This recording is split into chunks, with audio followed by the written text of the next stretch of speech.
Women History Month moment. Gentle lady from Prince George's County. No, no, no. Yes, go ahead. Thank you, Madam Speaker. Good evening, everyone. Good On evening. March 10th, 1822, Arminta Ross was born in Dorchester County, Maryland. She was hired out at the early age of 5 years old, and her childhood was marked with severe abuse from slaveholders. During her adolescence, Arminta defiantly refused to restrain a field hand who tried to leave the plantation without permission. When the field hand made his escape, the overseer threw a heavy weight to stop him, but he missed the field hand and hit Arminta in the head. She became unconscious and suffered severe trauma. She was given no medical attention as she lay unconscious for several days. When she gained consciousness, she was sent right back to the fields. This injury caused her to suffer a lifetime of headaches and seizures. It also gave her premonitions of God and vivid dreams of escaping slavery. Arminta would later undergo brain surgery because of the pain and her inability to sleep. She refused anesthesia, instead biting down on a bullet, something she had seen injured soldiers do in the Civil War.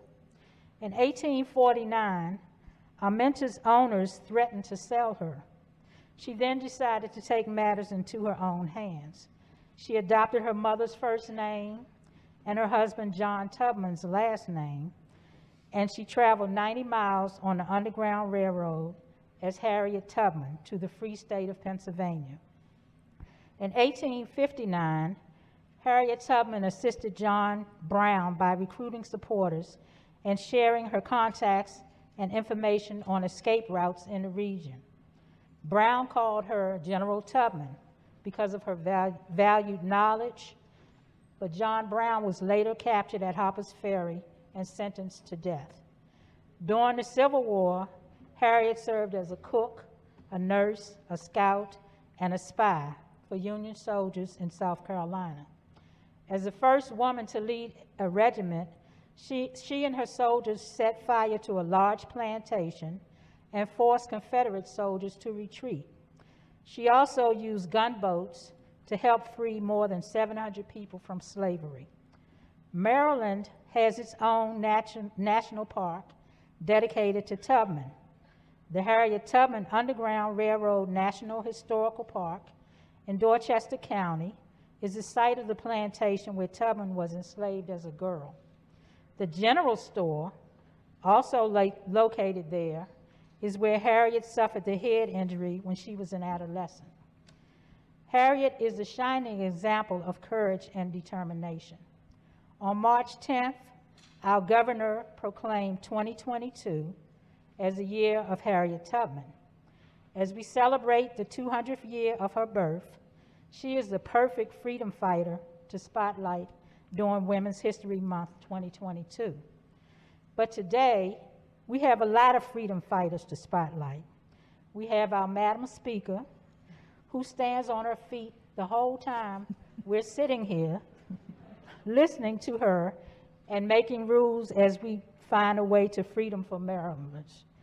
We all, in addition, we have all these women in the House who should stand with her now, because she too, we too are her foot soldiers, navigating the way through the Underground Railroad.